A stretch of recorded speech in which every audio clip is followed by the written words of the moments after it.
ಎಲ್ಲರಿಗೂ ನಮಸ್ಕಾರ ಸ್ನೇಹಿತರೆ, ವೆಲ್ಕಮ್ ಟು ಮೈ ಚಾನಲ್.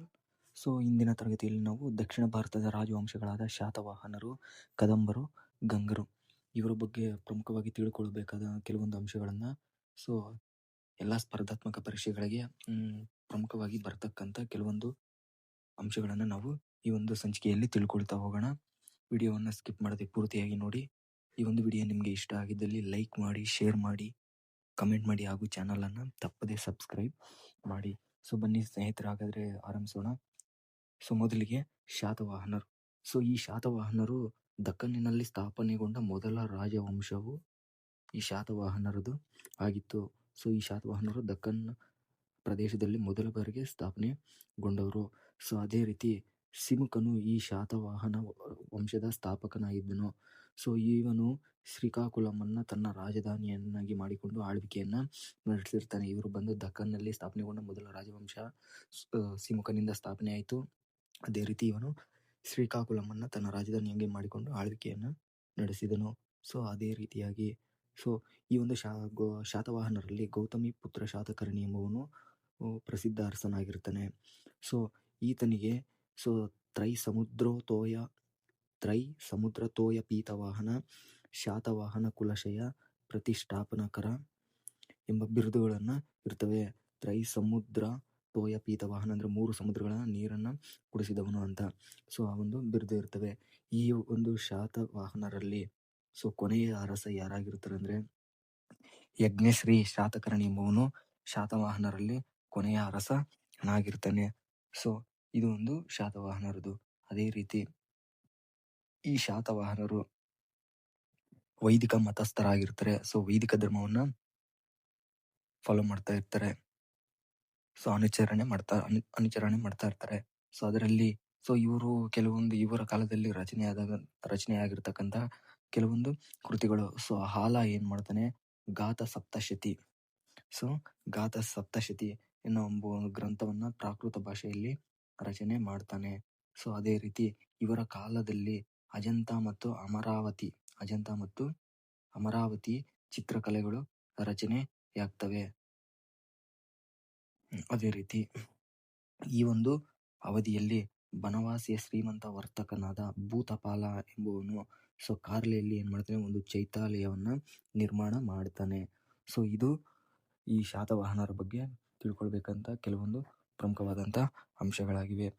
ಅದೇ ರೀತಿ ಕದಂಬರ ಬಗ್ಗೆ ತಿಳ್ಕೊಳ್ಳೋದಾದ್ರೆ ಕರ್ನಾಟಕದಲ್ಲಿ ಸ್ಥಾಪನೆಗೊಂಡ ಮೊದಲ ರಾಜವಂಶ ಈ ಕದಂಬ ವಂಶವಾಗಿತ್ತು. ನಮ್ಮ ಕರ್ನಾಟಕದಲ್ಲಿ ಸ್ಥಾಪನೆಗೊಂಡ ಇದೊಂದು ಮೊದಲ ರಾಜವಂಶವಾಗಿತ್ತು. ಮಯೂರವರ್ಮನಿಂದ ಈ ಕದಂಬ ವಂಶವು ಸ್ಥಾಪನೆಯಾಯಿತು. ಮಯೂರವರ್ಮನು ಈ ಕದಂಬ ವಂಶವನ್ನ ಸ್ಥಾಪನೆ ಮಾಡ್ತಾನೆ.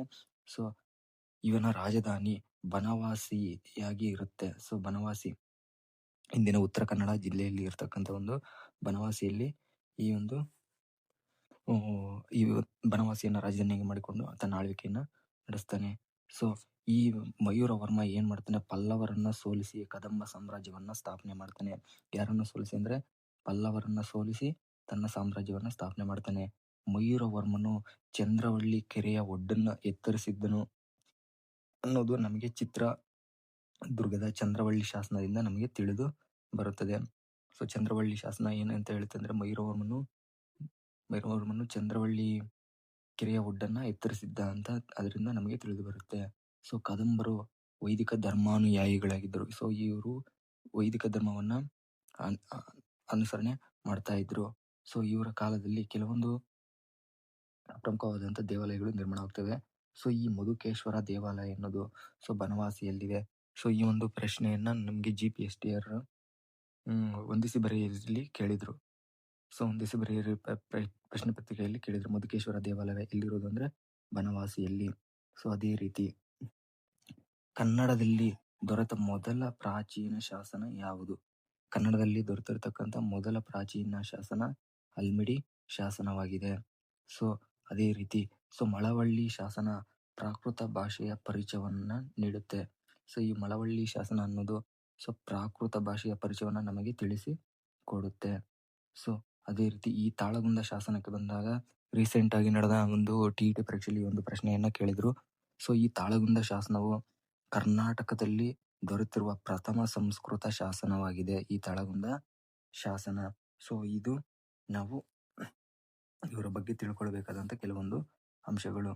ನಂತರ ಸೊ ಗಂಗರ ಬಗ್ಗೆ ತಿಳ್ಕೊಳ್ಳೋದಾದ್ರೆ, ಸೊ ಗಂಗ ವಂಶವು ದಡಿಗನಿಂದ ಆರಂಭವಾಗುತ್ತೆ. ದಡಿಗ ಎಂಬ ಅರಸನಿಂದ ಈ ಒಂದು ವಂಶ ಆರಂಭವಾಗುತ್ತೆ. ಸೊ ಇದರಲ್ಲಿ ದುರ್ವಿನೀತನನು ಗಂಗಾ ಅರಸರಲ್ಲಿ ತುಂಬಾ ಪ್ರಖ್ಯಾತ ಅರಸನಾಗಿರ್ತಾನೆ. ಸೊ ದುರ್ವಿನೀತ ಎಂಬವನು ಈ ಒಂದು ಅರಸರಲ್ಲಿ ಪ್ರಖ್ಯಾತನಾದ ಅರಸನಾಗಿರ್ತಾನೆ. ಸೊ ಗಂಗಾ ವಂಶದ ಸ್ಥಾಪಕರು ತಮ್ಮನ್ನ ಏನಂತ ಕರೆದುಕೊಂಡಿರ್ತಾರೆ ಅಂದ್ರೆ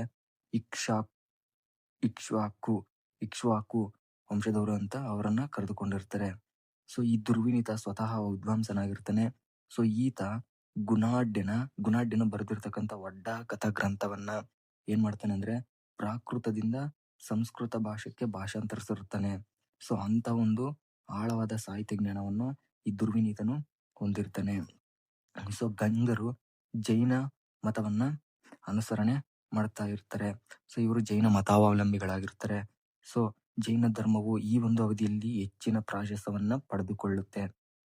ಸೊ ಅದೇ ರೀತಿ ಶ್ರವಣ ಬೆಳಗೊಳದಲ್ಲಿ 58 ಅಡಿ ಎತ್ತರದ ಏಕಶಿಲಾ ಗೊಮ್ಮಟೇಶ್ವರ ಪ್ರತಿಮೆಯನ್ನ ಇವರ ಒಂದು ಅವಧಿಯಲ್ಲಿ ಪ್ರತಿಷ್ಠಾಪನೆಗೊಳಿಸಲಾಯಿತು. ಸೊ ಇಲ್ಲಿನ ಒಂದು ಗೊಮ್ಮಟೇಶ್ವರನ ವಿಗ್ರಹಕ್ಕೆ 12 ವರ್ಷಗಳಿಗೊಮ್ಮೆ ಏನು ನಡೆಯುತ್ತೆ, ಸೊ ಮಹಾಮಸ್ತಕಾಭಿಷೇಕ ಅನ್ನೋದು ನಡೆಯುತ್ತೆ. 12 ವರ್ಷಗಳಿಗೊಮ್ಮೆ ಈ ಒಂದು ಮಹಾಮಸ್ತಕಾಭಿಷೇಕ ಅನ್ನೋದು ನಡೆಯುತ್ತೆ. ಈ ಒಂದು ಗೊಮ್ಮಟೇಶ್ವರ ವಿಗ್ರಹವನ್ನ 4ನೇ ರಾಜಮಲ್ಲನ ಮಂತ್ರಿಯಾಗಿದ್ದ ಚಾವುಂಡರಾಯನು ಈ ಒಂದು ಗೊಮ್ಮಟೇಶ್ವರ ವಿಗ್ರಹವನ್ನ ನಿರ್ಮಾಣ ಮಾಡ್ತಾನೆ. ಸೊ ಅದೇ ರೀತಿ ಗಂಗರು ನಿರ್ಮಿಸ್ತಕ್ಕಂಥ ಕೆಲವೊಂದು ಪ್ರಮುಖವಾದ ದೇವಾಲಯಗಳು ಯಾವ್ಯಾವು ಅಂದ್ರೆ ಸೊ ಮಣ್ಣೇಲಿಯಲ್ಲಿರ್ತಕ್ಕಂಥ ಕಪಿಲೇಶ್ವರ ದೇವಾಲಯ, ಅದೇ ರೀತಿ ತಲಕಾಡಿನಲ್ಲಿ ಪಾತಾಳೇಶ್ವರ ದೇವಾಲಯ. ಈ ಒಂದು ಪ್ರಶ್ನೆಯನ್ನು ಸಹ ಕೇಳಿದ್ರು, ಪಾತಾಳೇಶ್ವರ ದೇವಾಲಯ ಇರೋದು ತಲಕಾಡಿನಲ್ಲಿ. ಸೊ ಅದೇ ರೀತಿ ಮರುಳೇಶ್ವರ ದೇವಾಲಯ, ಕೋಲಾರದ ಕೋಲಾರಮ್ಮನ ದೇವಾಲಯ, ಅದೇ ರೀತಿ ಬೇಗೂರಿನ ನಾಗೇಶ್ವರ ದೇವಾಲಯ, ಶ್ರವಣ ಬೆಳಗೊಳದ ಗೊಮ್ಮಟೇಶ್ವರ ದೇವಾಲಯಗಳು ಸೊ ಈ ಒಂದು ಗಂಗರ ಅವಧಿಯಲ್ಲಿ ನಿರ್ಮಾಣ ಆಗಿರತಕ್ಕಂಥ ದೇವಾಲಯಗಳು. ಸೊ ಇವರ ವಿಶಿಷ್ಟ ಕೊಡುಗೆ ಏನು ಅಂದ್ರೆ ಇವರ ಒಂದು ವಾಸ್ತುಶಿಲ್ಪಗಳಲ್ಲಿ ನಾವು ಎತ್ತರದ ಮಾನಸ್ತಂಭಗಳನ್ನ ಮತ್ತೆ ಬ್ರಹ್ಮ ಮಾನಸ್ತಂಭಗಳನ್ನ ದೇವಾಲಯಗಳಲ್ಲಿ ನಾವು ಕಾಣಬಹುದು. ಸೊ ಈ ದುರ್ವಿನೀತ ಮತ್ತೊಂದು ಸಂಸ್ಕೃತ ಕೃತಿಯನ್ನ ರಚನೆ ಮಾಡ್ತಾನೆ. ಅದು ಯಾವುದಂದ್ರೆ ಶಬ್ದಾವತಾರ ಅಂತಕ್ಕಂಥ ಒಂದು ಸಂಸ್ಕೃತ ಕೃತಿಯನ್ನ ರಚನೆ ಮಾಡ್ತಾನೆ. ಸೊ ಚಾವುಂಡರಾಯ ಪುರಾಣವನ್ನ ರಚನೆ ಮಾಡ್ತಾನೆ. ಸೊ ಅದೇ ರೀತಿ 2ನೇ ಶಿವಮಾರ ಅನ್ನೋನು ಗಜಾಷ್ಟಕ ಎಂಬ ಕನ್ನಡ ಕೃತಿಯನ್ನ ಇವರ ಗಂಗರ ಒಂದು ಅವಧಿಯಲ್ಲಿ ರಚನೆ ಮಾಡ್ತಾನೆ. ಸೊ ಅರ್ಥ ಆಯ್ತಲ್ವಾ ಸ್ನೇಹಿತರೆ? ಈ ಒಂದು ವಿಡಿಯೋ ಉಪಯುಕ್ತ ಆಗಿದ್ದಲ್ಲಿ ಲೈಕ್ ಮಾಡಿ, ಶೇರ್ ಮಾಡಿ, ಕಮೆಂಟ್ ಮಾಡಿ ಹಾಗೂ ಚಾನಲ್ ಅನ್ನ ತಪ್ಪದೆ ಸಬ್ಸ್ಕ್ರೈಬ್ ಮಾಡಿ.